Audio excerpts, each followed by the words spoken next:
So hello again and welcome. This is yet another video blog in support of the Hardware Asset Management Process Kit that ITAM Intelligence and Sam Charter have come together to produce. I'm here today with Kylie Fowler and yours truly, I'm Rory Canavan. So Kylie, today we're looking at which process? Remind me. Oh, I need to look down and see. Yeah. Asset repair process. So, following on from the... You have the memory of a flea. Yeah, I do. I'm useless. So do I. Yeah, I have that's to look fine. too. Thanks. So following on from last month's, we talked about it was support and maintenance, wasn't it? Support and maintenance. Thank you. Yes, I'm not ready for the farm yet. So and one thing you mentioned between takes. Yes, I did. Actually was about the value of putting support and maintenance in your CMDB. That's as right. What potentially is a CI? Well, it's an attribute. An attribute of yeah. So in your CMDB, you would have for each particular piece of equipment an attribute that says yes, it's supported or it's not supported. Right. Yeah, and then you can then track that back through to understand what the SLA is and stuff like that. Mm-hmm.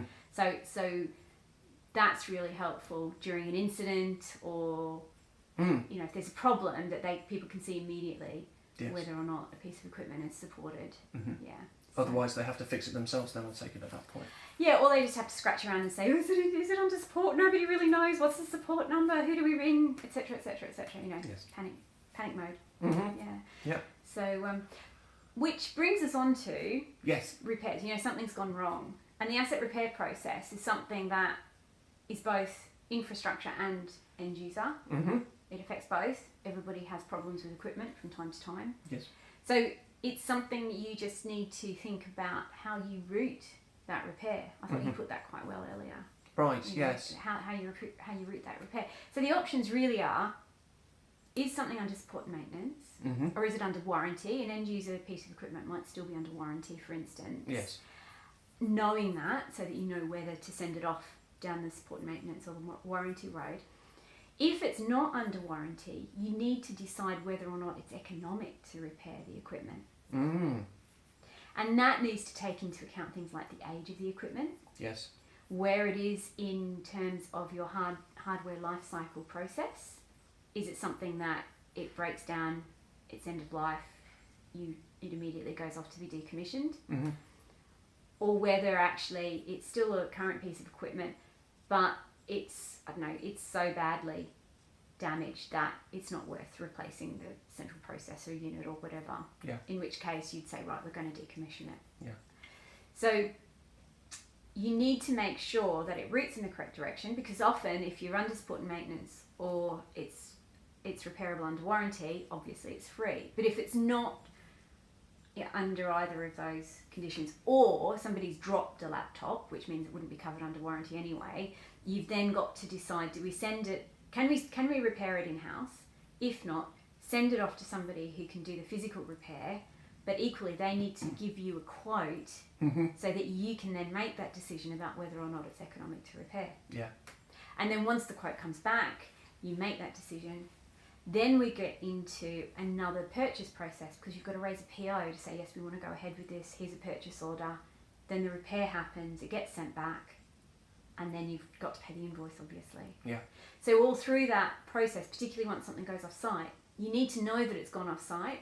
So we need to make sure that in the asset register we update the status to repair, so that if it stays off-site too long, we can raise a red flag and then kick in our lost and stolen process if we need to. And then we need to track it back onto site, and then also make sure that we actually pay the invoice. Yes. Yeah. Yeah. So. And if we're the receivers of that goods, and we did actually want a new bit of kit, the next time we just make sure we drop it a bit harder in the car park. Yeah.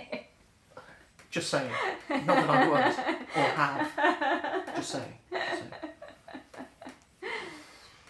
So is there anything else around the repair process?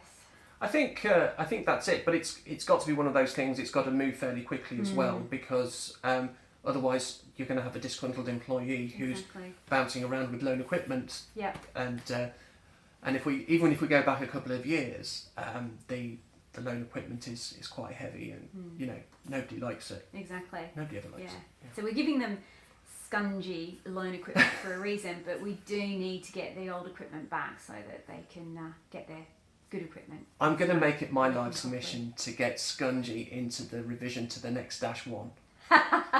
you mean the ISO 19717? Yeah, absolutely. We've got to get it up there. Yeah, Scungy kit. It's a new technical term. Yeah, that works for me.